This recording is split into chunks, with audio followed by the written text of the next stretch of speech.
Terpantas, terkini dan sahih. Bila-bila masa, di mana jua. Berita di jari. Subscribe YouTube Buletin TV3. Buletin 1.30 2 Mei bersama saya Marslah Hassan. Paparan utama tengah hari ini. Menteri Kewangan saran institusi kewangan lupus kadar faedah terakru dalam tempoh moratorium.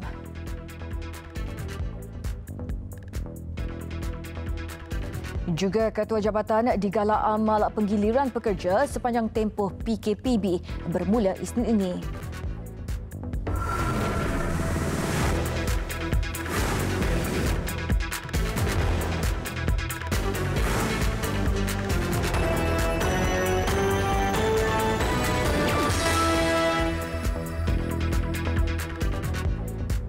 Assalamualaikum dan salam sejahtera. Semua institusi kewangan yang terlibat dalam moratorium disaran untuk mempertimbang bagi melupuskan kadar faedah terakru atau keuntungan sepanjang tempoh 6 bulan skim berkenaan. Menteri Kewangan Datuk Seri Tengku Zafrul Tengku Abdul Aziz berkata pihaknya bersedia untuk bekerjasama dengan Bank Negara dan sektor perbankan bagi memastikan pelaksanaan saranan itu. Isu kadar faedah terakru yang membabitkan pinjaman sewa beli dan kadar faedah keuntungan bagi pembiayaan Islam berkadar tetap telah menimbulkan kekeliruan. Menurut Datuk Seri Tengku Zafrul, antara punca kekeliruan itu disebabkan pelbagai sumber yang membawa maklumat yang kurang tepat. Semalam, Bank Negara menerusi laman sesawangnya telah menyiarkan kenyataan soalan lazim mengenai pengendalian moratorium bagi pinjaman sewa beli dan pembiayaan Islam berkadar tetap telah dikemas kini. Di bawah Akta Bank Negara 2009, isu mengenai moratorium berada di bawah bidang kuasa Bank Pusat itu yang juga telah mengadakan sidang media untuk menjelaskan kekeliruan yang dihadapi peminjam. Tambah Datuk Seri Tengku Zafrul, memang terdapat bank yang menawarkan moratorium pinjaman tanpa mengenakan faedah terakru atau faedah di kompaun atas pinjaman. Namun ia tidaklah merangkumi semua produk pinjaman dan setiap bank pula mengambil pendekatan tersendiri dalam hal mengenakan faedah sewaktu tempoh moratorium. Kerajaan dalam pada itu sentiasa peka terhadap cetusan hati nurani rakyat, terutamanya golongan B40 dan M40 serta mengambil berat mengenai perkara itu dan mahu keputusan yang tepat mengikut keperluan rakyat. Ketua Jabatan Sektor diarah mengambil langkah proaktif dan efektif bagi memastikan penyampaian perkhidmatan awam yang terbaik kepada rakyat ketika tempoh PKPB bermula Isnin ini. Ketua Setiausaha Negara Datuk Seri Muhammad Zuki Ali berkata justru mereka perlu mengutamakan keselamatan dan kebajikan penjawat awam dengan mengikut prosedur operasi standard SOP ditetapkan. Dalam satu kenyataan di Twitter, beliau berkata SOP itu antaranya memastikan keberadaan di pejabat kepada pegawai yang perlu. Penggiliran pekerja harus dilakukan selain melaksanakan waktu anjal, terutama mereka yang mempunyai kesulitan bagi penjagaan anak di rumah.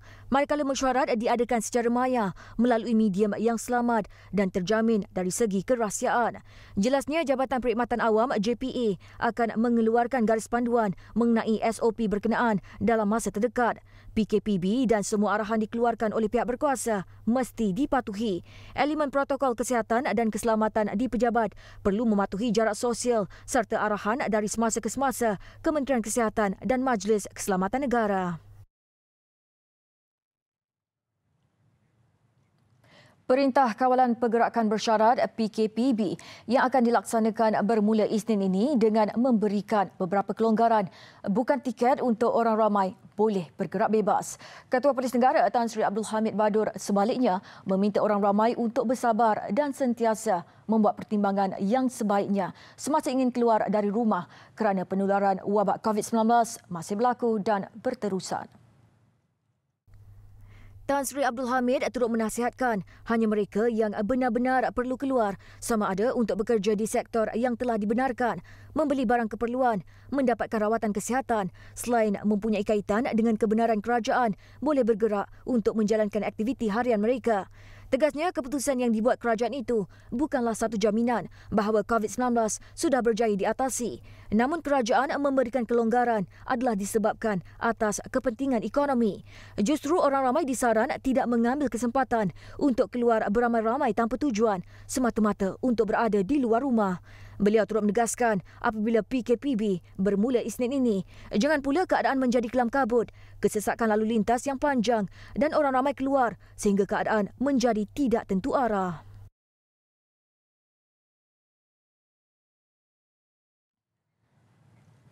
Cuti hujung minggu ditambah pula dengan cuti hari pekerja semalam. Orang ramai didapati keluar dari rumah untuk membeli barang keperluan. Wartawan Nurul Amalina Zainuddin yang meninjau situasi itu di sekitar Puchong, Selangor mendapati orang ramai mengambil kesempatan keluar secara berdua selepas kebenaran itu berkuat kuasa Rabu lalu. Di lokasi sekatan jalan raya di pusat Bandar Puchong, keadaan trafik tidak seperti selalunya. Berbanding dengan fasa Perintah Kawalan Pergerakan PKP terdahulu yang hanya membenarkan seorang individu dalam satu kenderaan, jalan raya kini meriah dengan kenderaan yang membawa penumpang. Yang tunggang motor sekarang siap bawa pembonceng. Jika sebelum ini penumpang kebanyakannya duduk di bahagian belakang kenderaan bagi mempraktikkan penjarakan sosial 1 meter, kini situasi itu jarang lagi kelihatan kecuali di dalam kenderaan e-hailing ataupun teksi. Keadaan itu membuat saya tertanya-tanya ke mana sebenarnya hala tuju mereka ini. Aunty, pergi mana aunty? Beli sayur. Sayur? Pergi mana? Beli mana sayur? Puchong Jaya. Puchong Jaya. Majoriti mereka yang keluar berdua di dalam satu kenderaan memberikan alasan untuk keluar membeli barang keperluan. Kami seterusnya ke sebuah pasaraya berhampiran bagi memastikan perkara itu.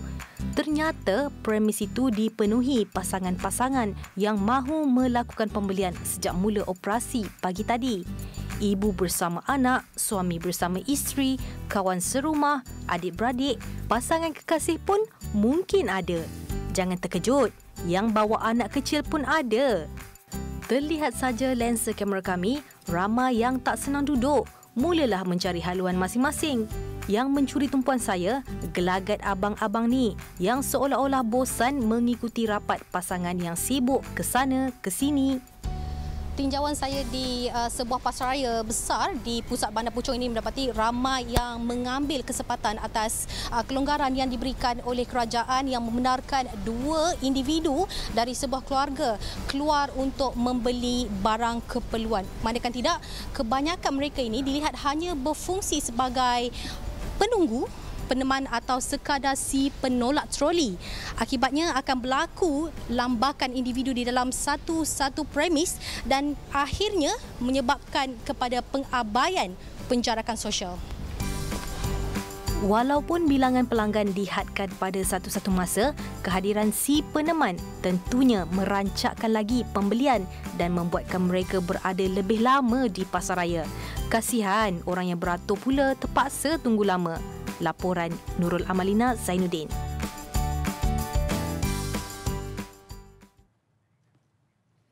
Jabatan Bomba dan Penyelamat Malaysia JBPM mengambil langkah pencegahan jangkitan COVID-19 dengan membuat sanitasi di setiap bas yang membawa pulang penuntut institusi pengajian tinggi IPT dari kampus untuk ke kampung halaman mereka. Ketua Pengarahnya Datuk Muhammad Hamdan Wahid berkata JBPM bekerjasama dengan Majlis Keselamatan Negara MKN bagi melihat pergerakan penuntut dari kampus mengikut zon yang dikenal pasti MKN untuk dibawa pulang. Menurut beliau, penugasan sanitasi dibuat sebelum dan selepas bas bergerak dengan mencuci di setiap bahagian termasuk dalam dan luar bas. Selepas semburan dan sanitasi juga dibuat pada beg mereka sebelum diletakkan di ruangan penyimpanan. Ia bagi memastikan supaya tiada unsur penularan wabak COVID-19 dibawa oleh penuntut IPT ketika berada di dalam bas.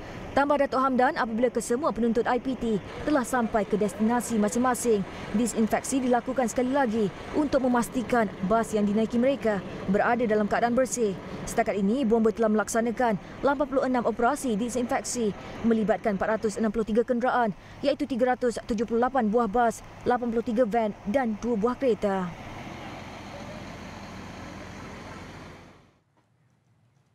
Pejabat Ketua Pendaftar Mahkamah Persekutuan memaklumkan premis mahkamah masih ditutup dan tidak beroperasi sehingga 12 Mei ini. Tindakan itu diambil selaras dengan pelanjutan Perintah Kawalan Pergerakan PKP fasa keempat yang akan berakhir Selasa depan. Menerusi kenyataan ini, premis mahkamah tidak beroperasi sehingga mendapat arahan kerajaan. Sehubungan itu, semua arahan mengenai pendengaran kes bertarikh 17, 26 Mac, 2 dan 24 April terpakai sehingga 12 Mei.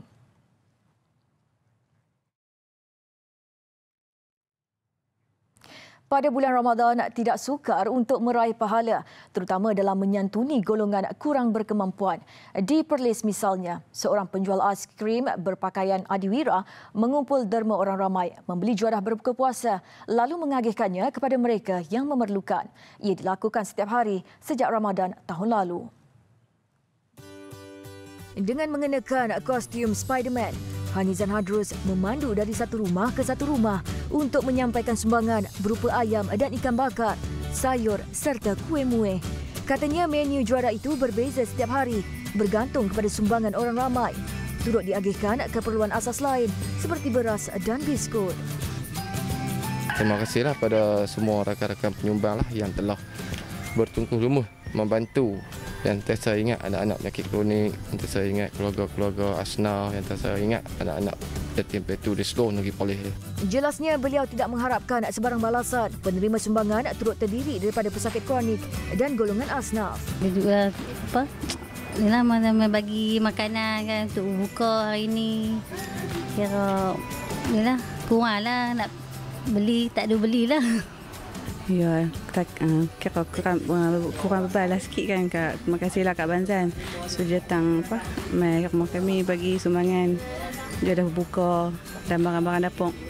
Sepanjang Ramadan ini, Hanizan mensasarkan 60 keluarga untuk menerima juadah berbuka puasa. Besar impaknya. Selepas hasilnya, pantas menampilkan prosiding ini secara dalam keuangan maya. Berita di jari. Subscribe YouTube Bulletin TV3.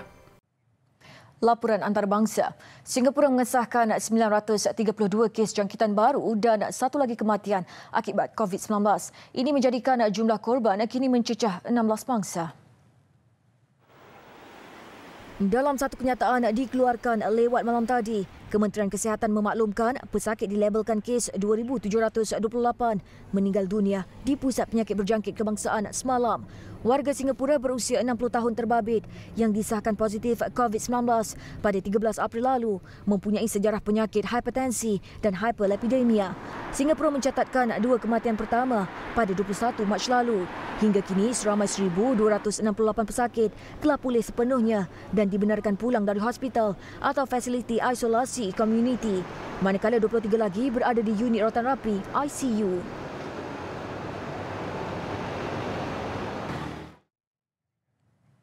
Hong Kong kembali berdepan rusuhan anti-kerajaan ketika wabak COVID-19 semakin pulih, sekaligus memaksa polis menggunakan penyembur lada untuk menyuraikan peserta terbabit di sebuah pusat beli belah pada cuti umum Hari Pekerja semalam. Demonstrasi itu bagaimanapun gagal mencatat jumlah penyertaan besar yang diharapkan penganjur dan pihak polis tidak berdepan sebarang masalah menyuraikan penunjuk perasaan berkenaan. Namun, ia memberi petunjuk bahawa kemelut politik Hong Kong belum berakhir dan hanya berehat seketika susulan pandemik COVID-19. Peserta mula berhimpun di ruang atrium sebuah plaza di Sha Tin kira-kira jam 7 petang semalam. Pada mulanya, polis sekadar mengarahkan peserta bersurai dan menutup lokasi kejadian dan memberi amaran tindakan mereka itu melanggar larangan berhimpun yang dikuatkuasakan baru-baru ini. Perusuh kemudian melaungkan slogan anti-kerajaan dan terlibat dalam beberapa pergaduhan dengan polis, menyebabkan pihak berkuasa terpaksa menggunakan penyembur lada. Pasukan polis di seluruh bandar itu diletakkan dalam keadaan bersiap sedia setelah mesej tular menggesa orang ramai berhimpun di beberapa kawasan minggu ini. Gesaan itu dibuat selepas polis menolak permohonan mengadakan perhimpunan Hari Pekerja dengan memberikan risiko kesihatan sebagai faktor. Sebagai alternatif, pembangkang daripada Persekutuan Kesatuan Pekerja merancang untuk menubuhkan 50 gerai jalanan bagi mempromosikan hak pekerja.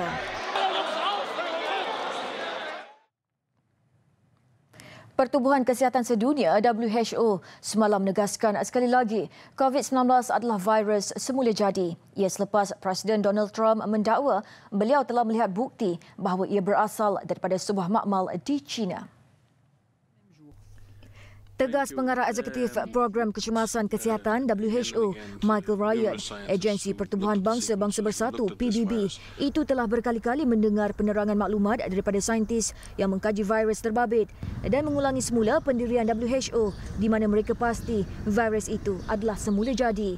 Kemarin, Presiden Amerika Syarikat mendakwa beliau telah melihat bukti yang Institut Virologi Wuhan dikatakan adalah sumber sebenar wabak itu, tetapi enggan memberikan butiran lebih terperinci. Terdahulu, WHO semalam memaklumkan bahawa ia mahu dijemput untuk mengambil bahagian dalam siasatan China terhadap punca haiwan mencetuskan pandemik itu yang sudah meragut lebih 230,000 nyawa di seluruh dunia. Ryan menekankan adalah penting untuk mengenal pasti perumah semula jadi virus itu sekaligus memahami bagaimana ia boleh berpindah kepada manusia. Ia bertujuan supaya dapat melaksanakan langkah pencegahan dan kesihatan awam yang diperlukan bagi mengelakkan ia daripada berulang. Pemimpin Korea Utara Kim Jong-un membuat penampilan pertama di halayak ramai apabila merasmikan pembukaan sebuah kilang baja di utara Pyongyang semalam. Penampilan Jong-un itu sekaligus menepis spekulasi berhubung tahap kesihatan beliau bulan lalu. Menurut laporan agensi berita pusat Korea KCNA, Jong-un menghadiri majlis itu semalam dan menerima sambutan serta sorakan gemuruh orang ramai. Ia selepas Jong-un tidak muncul di halayak ramai sejak mesyuarat Parti Pekerja pada 11 April lalu. Media keesokan harinya pula melaporkan Jong-un telah membuat pemeriksaan pesawat di unit pertahanan negara. Presiden Amerika Syarikat Donald Trump bagaimanapun enggan mengulas laporan KCNA itu ketika ditanya semalam. Kerajaan Korea Selatan sebelum ini tidak memandang serius laporan berhubung tahap kesihatan Jong-un yang dikatakan berada dalam keadaan teruk susulan satu prosedur kesihatan. Besar impaknya. Pantas menampilkan prosiding ini secara keuangan maya. Berita di jari. Subscribe YouTube Bulletin TV3. Teruskan bersama TV3 untuk perincian berita terkini dan pelbagai rancangan menarik sepanjang hari. Di Pakistan, orang ramai menunaikan solat di 3 masjid utama ketika menepani COVID-19. Mereka mengikuti SOP ketat bagi mengelak penularan wabak itu. Visual itu mengakhiri paparan hari ini. Saya Marsila Hassan, salam hormat dan Assalamualaikum.